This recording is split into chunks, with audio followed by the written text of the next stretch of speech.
Continuamos en el análisis de lo que ocurrió al filo de la tarde de ayer, tras la decisión que comunicó el Tribunal de Ética del Partido de Liberación Nacional con respecto a la investigación de oficio que abrió después de un evento que sucedió precisamente y que dio a conocer Trivisión con respecto a Gilbert Jiménez el año anterior, y que ahora pues le acarrea una sanción de una suspensión de 3 meses de parte del partido de cara a la Convención Interna de Liberación Nacional, donde Gilbert Jiménez precisamente figura como precandidato del partido para la próxima elección del 2026. Pero ahora nos acompaña don Carlos Carranza, analista político. Don Carlos, bienvenido, gracias por atender a Noticias Trivisión. Don Carlos, quisiera comenzar preguntándole, ¿es acertada la decisión del Tribunal de Ética y sobre todo comunicarla estando casi a un mes de esta convención interna del Partido de Liberación Nacional? Si el tema de ética para Liberación Nacional fuera más importante, anteriormente hubiera hecho muchos casos alrededor de esto.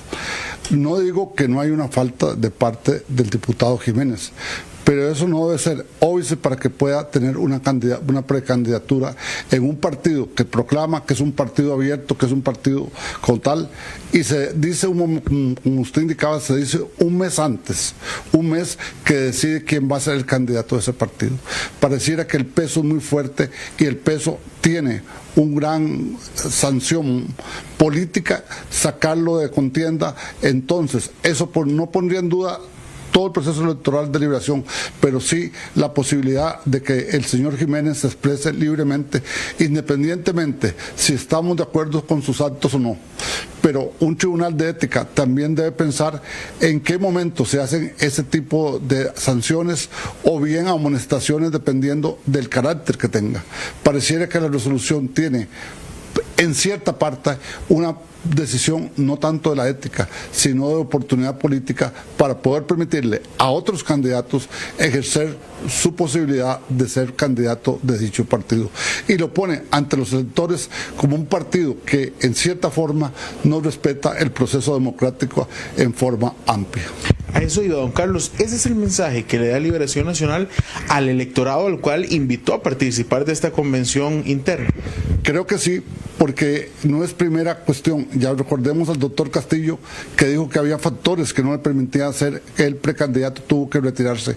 Pero ahora, con lo de Jiménez, evidentemente deja mucha duda sobre que la elección sea democrática, no en el proceso electoral en sí mismo, sino en el debate, en ver ideas, en planteamientos. Uno puede tener grandes diferencias con el señor Jiménez, pero eso no significa que no hay que dejarlo participar abiertamente en un proceso que debería ser democrático en todos sus extremos. No solo don Gilbert, también en algún momento don Enrique Castillo y otros precandidatos señalaron que posiblemente la cúpula del partido tenía un candidato ya favorito.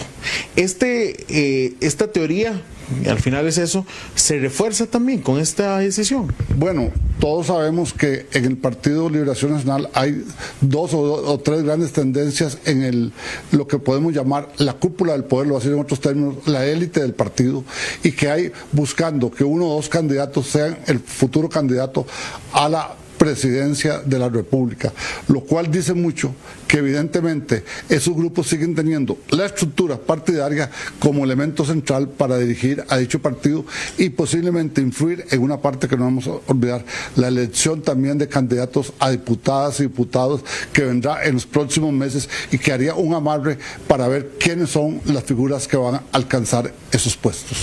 Don Carlos, el electorado, ¿podría ocurrir un fenómeno donde si Liberación Nacional echa hacia atrás esta decisión y le permite a don Gilbert Jiménez participar de esta convención, podría de alguna forma provocar que el electorado le tome algún tipo, o más bien se vuelque en torno a apoyar esta precandidatura, entendiendo que ha sido una víctima de, entre comillas, un tipo de persecución política? Bueno, pareciera por las tendencias que había en encuestas que el señor Jiménez no tenía todo el apoyo correspondiente, pero sí le puede dar una presencia nacional de ahora en adelante en todo lo que él diga. Ya no van a cambiar el acto, y si lo cambian se desdicen como partido, están metidos en una trampa que ellos mismos hicieron y que evidentemente se requiere que piensen qué va a ser el futuro, pero también Jiménez va a jugar libremente en la política del país en los próximos meses. Y eso es parte del proceso de enfrentamiento que hace años tiene Liberación entre una estructura vieja colapsada y la posibilidad, no tanto de Jiménez, sino otras figuras nuevas que pudieran tener el carácter para ser candidato a la presidencia. Finalmente, don Carlos, llama la atención que de pronto se abra una investigación en torno a esta situación de Gilbert Jiménez, pero por ejemplo otra situación que han denunciado incluso los mismos precandidatos con respecto a la militancia del partido de Álvaro Ramos y este tipo de participación que él tuvo incluso en otros partidos políticos previo a Liberación Nacional, y que esto no sea investigado también por el Tribunal de Ética. Son dos cosas distintas. Creo que el caso de Álvaro Ramos es una persona muy valiosa, independientemente si estamos de acuerdo con él, pero debería existir normas más claras en el Partido de Liberación. La norma no es clara, es muy difusa y se han tomado mucho tiempo para fortalecer su capacidad interna. Pareciera que Liberación no tiene figuras de raigambre para presentar y tiene que buscar también en otros niveles. Ahora, le digo la otra parte, en una democracia usted se puede cambiar de partido político. Eso no tiene nada de malo. Lo que sí pasa es que usted debe tener claro si es coherente con el pensamiento de ese partido político al que usted llega. Ya sé que le dije que era la última, don Carlos, pero se me ocurre una pregunta más con respecto a eso que usted acaba de decir.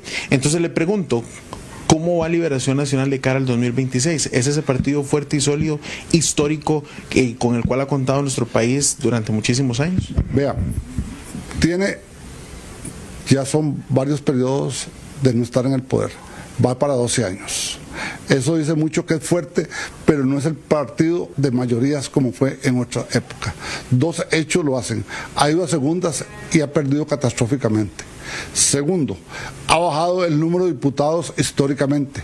Y tercero, las cifras de los últimos 12 años dicen, o 16 años, que Liberación es cada día más pequeño, menos grande. Sí, el partido más grande, pero no el más fuerte. Es la minoría más fuerte que hay en el Parlamento y en otras partes.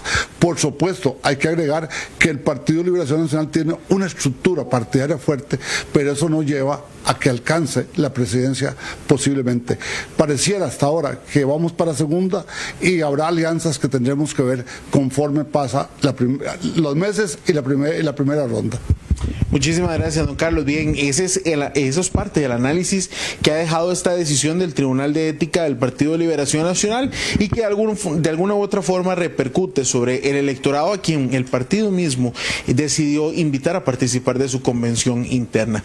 De momento, en la información que tenemos a esta hora del día, en un trabajo en cámara de mi compañero Steven Arroyo, ustedes tienen más en el estudio de Noticias Trivisión.